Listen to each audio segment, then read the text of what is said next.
Kilala ang Pilipinas bilang isa sa pinakamasayang bansa sa mundo. Ngunit tulad ng bawat tao sa mundo, ang mga Pilipino ay nahaharap din sa mga problema.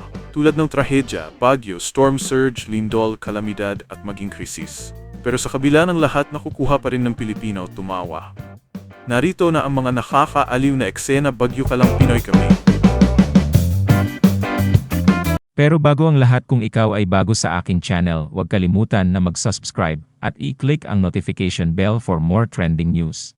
Talaga naman walang makakapigil sa cuddle weather ng dalawang magkasintahan na ito, nakasakay pa sa salbabida. Akalain mong lunod na sa baha ang buong syudad, pero lunod din sila sa pagmamahal ng isa't isa.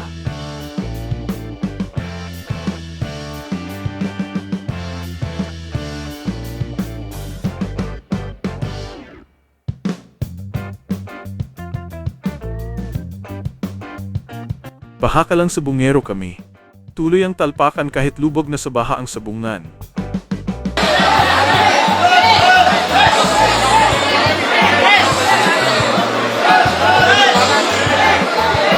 Si Ateng buwis buhay sa pagliligtas ng kanyang tumbler na inanod ng baha.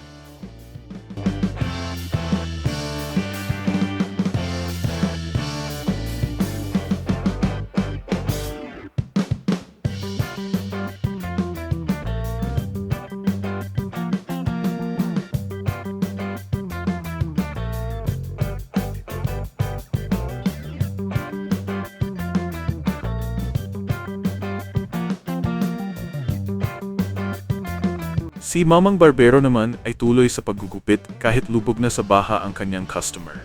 Buti na lang nauso na ngayon ang wireless kundi burst fade yan.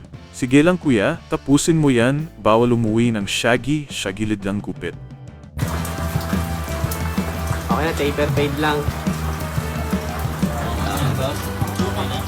Kinaaliwan naman ng mga netizen itong si Totoy dahil sa pasimpleng pagbabisikleta kahit abot bewang na ang baha.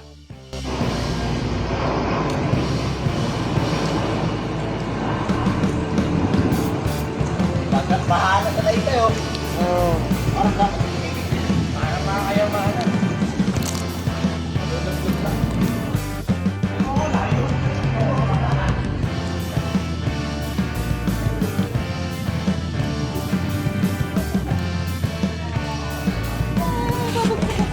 Nag-enjoy lang naman sana sa baha ang magkakaibigan na ito sakay ng isang plastic na bangka nang bigla silang inambahan ng saksak ng isang babae na may hawak na ice pick. Kaya naman bigla silang tumaob para umiwas.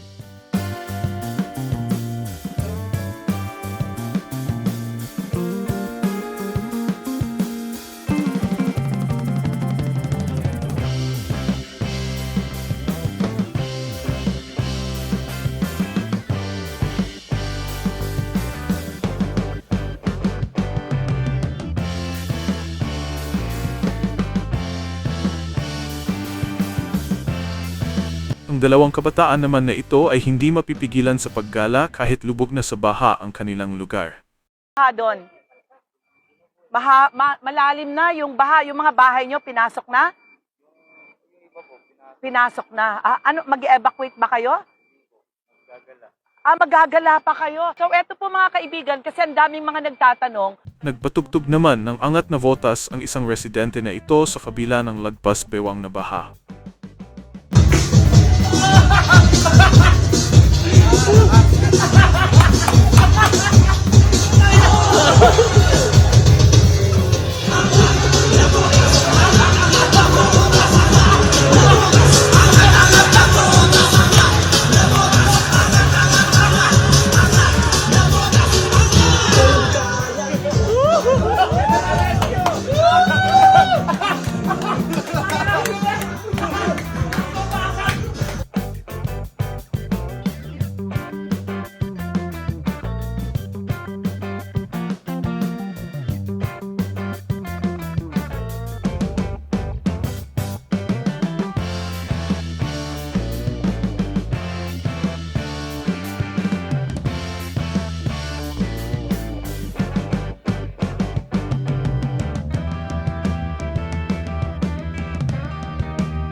Jin, basta. Ito ang ano namin ngayon. Baha na pero may naglalalang move po. Hindi makatawid. Hoy, saan ba deliver niyan?